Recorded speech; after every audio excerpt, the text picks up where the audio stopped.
Hello friends, তোমরা সবাই কেমন আছো? আশা করি খুব ভালো আছো। তো চলে এলাম নেক্সট ভিডিওতে। তো আজকে আমি রান্না করব কচু আর মাছ, যেটা আমার বরের খুব ফেভারিট একটা ডিশ, আর আমারও ভালো লাগে খেতে। তো দেখো, সব কিছু জোগাড় করা হয়ে গেছে। এই যে আমি এখানে পেঁয়াজ কুচি রেখেছি। মশলাতে আমি দিয়েছি আদা, জিরা আর লঙ্কা, শুকনো লঙ্কা আর রসুন, কিছুটা রসুন। আর এই যে আমি শুধু কচু দেবো বলে কচু করেছি, মানে কচুটা কেটে রেখেছি। আর আলু দেবো না আজকে।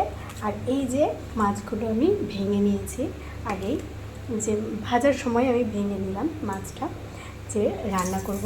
তো ভেঙে ভেঙে দেবো মাছের সঙ্গে। তো দেখো, এই যে কড়াইয়ে তেল দিয়েছি, তেলটা গরম হচ্ছে। এরপরে দিয়ে দেব একটু পাঁচফোড়ন আর শুকনো লঙ্কা, একটা শুকনো লঙ্কা ফোড়ন দিয়ে দেবো। তো তোমরা দেখতে থাকো আমার রান্না আজকে। তো শুকনো লঙ্কা ফোড়ন দিয়ে কচুটাকে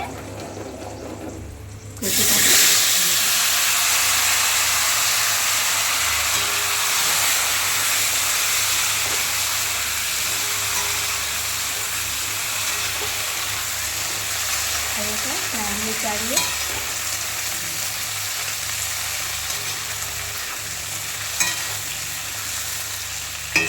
তো তারপর দিয়ে দেবো পরিমাণ মতো লবণ,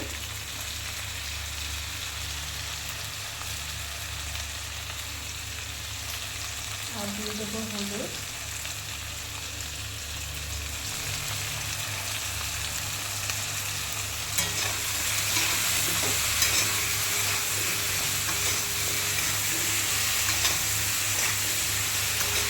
লবণ হলুদ দিয়ে কচুটাকে ভেজে নেবো ভালো করে। যেগুলো বড় বড় কচু ছিল সেগুলো আমি কেটে ফেলেছি, আর যেগুলো একটু ছোটো ছোটো আছে সেগুলো রেখে দিয়েছি এরকমভাবে।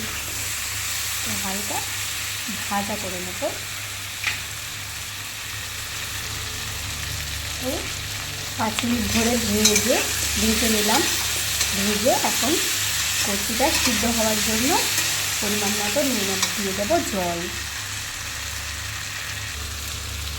ভাজা হয়ে গেছে, আমি এবার জল দিয়ে তাকে আগে সিদ্ধ করে নেব।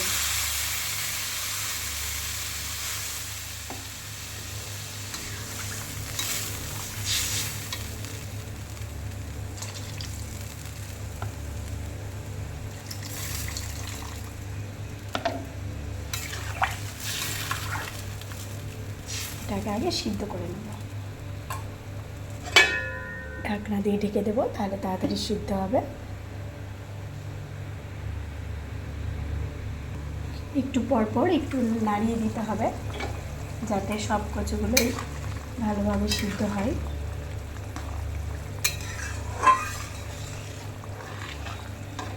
একা একা ভিডিও বানানোটা অনেকটাই কঠিন, কারণ কেউ না থাকলে কে ফোন ধরবে, কে ভিডিও বানিয়ে দেবে। তো আমার সেরকম কেউ নেই ফোন ধরার, আমি একা একাই ভিডিও বানাচ্ছি। তো জানি না তোমাদের কেমন লাগছে, তো বানাই এরকমভাবেই।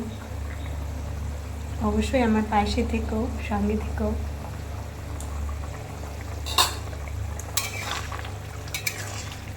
আবার ঢাকনা দিয়ে দেবো, ঢাকনা দিয়ে এখন সিদ্ধ করে নেব পুরোটা।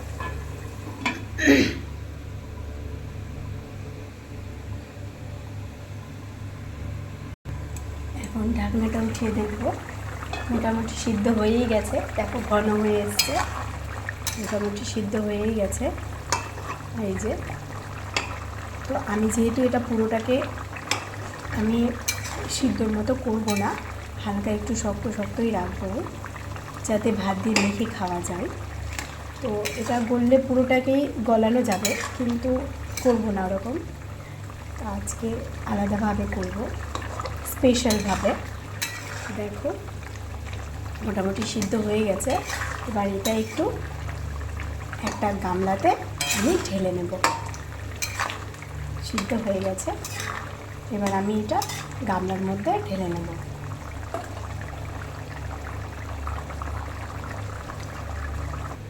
দেখো গাইস, গামলার মধ্যে আমি ঢেলে নিয়েছি। এখন আমি এখানে এইগুলো সব ভাজা করব আর কষিয়ে মাছটাকে দিয়ে তারপরে ওটা দেবো। দেখতে থাকো তোমরা।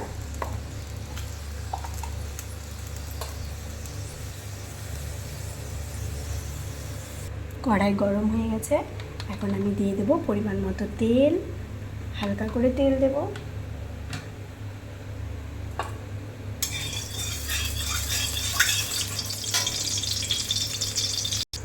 তেল গরম হয়ে গেছে, দিয়ে দেব কেটে রাখা পেঁয়াজ, রসুন,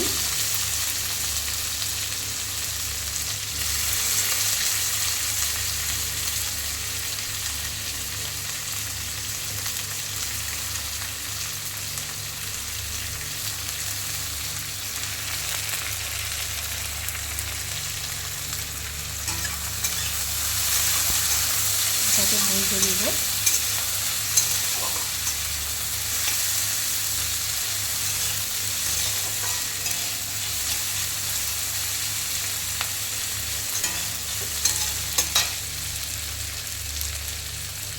এখানে যেহেতু লবণ দিয়েছি, এখানে শুধু হালকা লবণ দেব।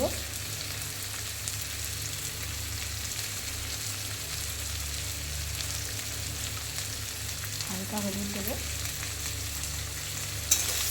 পেঁয়াজটাকে ভালো করে ভেজে নেব।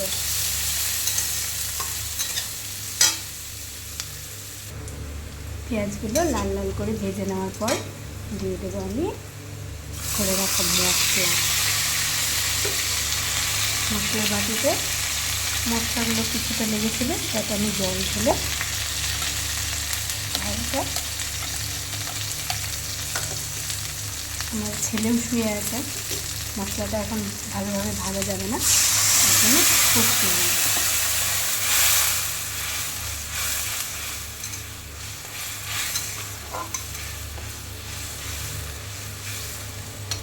ভালোভাবে এটাকে কষিয়ে নেব।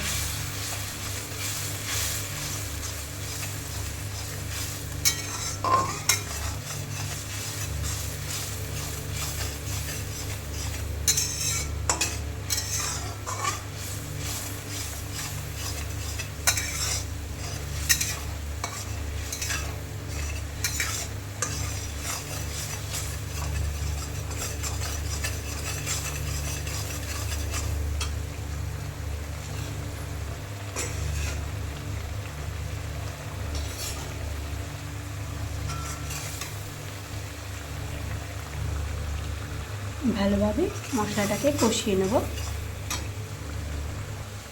দেখো মশলা থেকে তেল ছাড়তে শুরু করেছে, তার মানে মশলাটা কষানো হয়ে গেছে। এবার মশলাটা কষিয়ে আমি এই যে ভাঙা মাছগুলো দিয়ে দেবো মশলাতে। এরপরে এটাকে নাড়াচাড়া করে নেব। আমরা যেহেতু দুজন, বেশি মাছ লাগে না, দুটো মাছ, শুধু মাছের মাথা ছিল আর লেজটা ভেঙে দিয়েছি।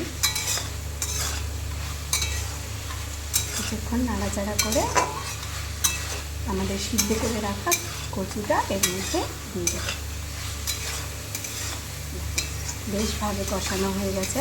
যেহেতু মাছটা আমি ভালোভাবে ভেজেছিলাম, তো আর বেশি নাড়াচাড়া করবো না। মশলাটা যেহেতু ভাজা হয়ে গেছে, এই যে সিদ্ধ করে রাখা কচু এর মধ্যে দিয়ে দেবো।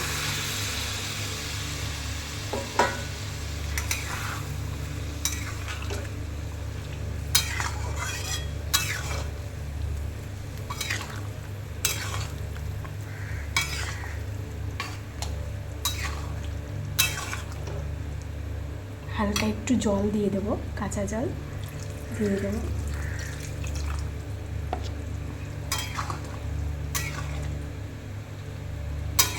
এবার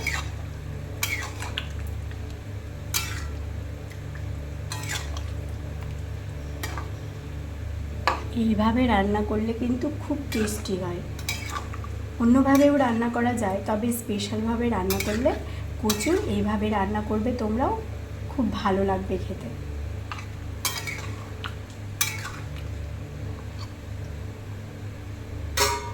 এবার ফুটুক। দেখো ঝোলটা ফুটে উঠেছে। তবে এটাতে তোমরা টমেটো দিতে পারো, ধনেপাতাও দিতে পারো। আমার বর পছন্দ করে না টমেটো ধনেপাতা, তার জন্য আমি দিইনি। তো তোমরা সেইভাবে করতে গেলে তোমাদেরকে পেঁয়াজের সাথেই টমেটোটা ভেজে নিতে হবে।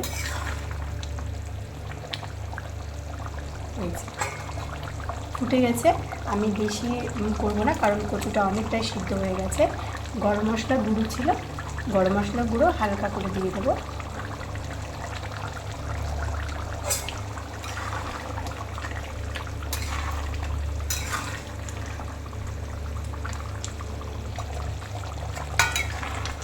দেখো কত সুন্দরভাবে হয়ে গেছে, কচুগুলো খুব সুন্দরভাবে সিদ্ধ হয়ে গেছে।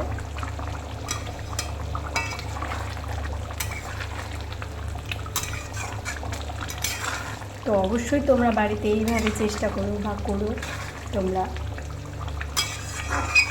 খুব ভালো লাগবে খেতে।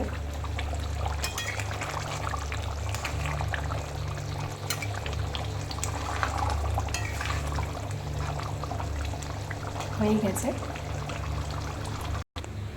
তো দেখো আমি গামলাতে ঢেলে নিয়েছি। তো এইভাবে তোমরা অবশ্যই রান্না করো, আর প্লিজ আমার চ্যানেলটিকে সাবস্ক্রাইব করে দেবে এবং লাইক করবে। ঠিক আছে, বাই আজকের মতো, এরপরে দেখা হবে নেক্সট ভিডিওতে।